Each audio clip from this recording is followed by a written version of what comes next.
Tweyongeddeyo maaso ne modeling. So leero tugenda kulaba ku knife tool. Bw'oba oyagala kukozesa knife tool, jangu wano munda mu modeling. Muno munda mu modeling kakasa nti n'onyiga leeta E ku keyboard yo oselectinga cube yo eno. So omala okuselectinga cube yo then jangu onyige ku knife tool.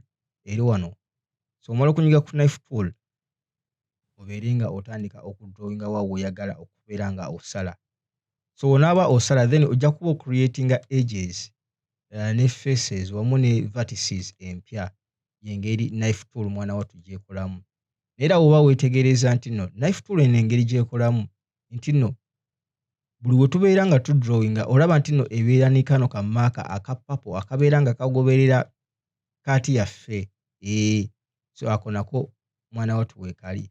Naye bw'oba osalaasala item yo oba cube yo oba ekintu kyonna ky'oba osala, bw'oba omaliriza okusala nyiga space oba nyiga enter ku keyboard yo obeere ng'okonfaminga okusala. Ekyokulabirako ngenda kunyiga space. Nyiga space ojja kulaba wano mwana wattu mba mmaze okukonfaminga knife tool yange era eba esaze. Then w'ogyeko knife tool muno munda muno tulina kye bayita bisect. Yino wano. So nsobola okugenda wano nenyiga ku left click then draginga nenyiga ku bisect tool.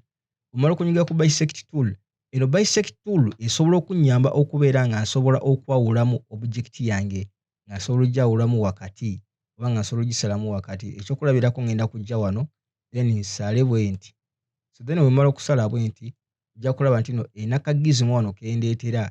So kano kagizimo kasobola okunnyambako okubeera nga nondawo wa ow'okusala oba wano ewasooka oba wakati wonna. Naye ng'oggyeko ne kano kagizimo wano wansi era tulina kye bayita bisect options. Nsobola ogendako wano ne mbeera nga nzanyisa options zino. So singa ntera ne nzikyusakyusa bwe nti mwana wattu mba nsobola okubeera nga nsala nga bwe mba njagadde. So naye ekintu ekisinga obukulu nti nno wano wansi ku buzo options osobola okutandika okwawula ekyokulabirako clear inner. Kyonyiga clear inner olaba nti nno njawuddemu bibiri. Omala okubeera nga njawuddemu bibiri ate nina ne ka fill nsobola okufiiringa wano ewali gap wano ewali empty. Nsobola okunyiga wano ka fill then nenzija nefiiringawo. Oba nsobola ogamba nti no njagala something like this. Oba kusigaza kitundu kyeno oba kusigaza kitundu kyeno. Oba byonna kubijjako nesigaza maybe something like a plain. So y'engeri eno bisect tool gy'ekolamu. Ate nga ne kano kagizimo nkyasobola okukazanyisa nga bwe njagala oba nsobola maybe okuggyako side emu nembeera nga nkyasobola okuzanyisa kano kagizimo mwana wattu nga bwe mba njagadde. So y'engeri bisect tool ne knife tool y'engeri mwana wattu gye zikolamu. Beera nga ozikozesa ate nga nnyangu nnyo. So osobola okukozesa ne zino ekyokulabirako nti no plain point oba plain normals.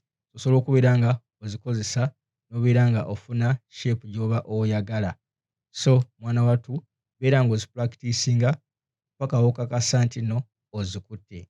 So ngenda kubeera nga nkulaba mu episode eddako egenda okubeera nga nayo nnyangu nnyo okukamala.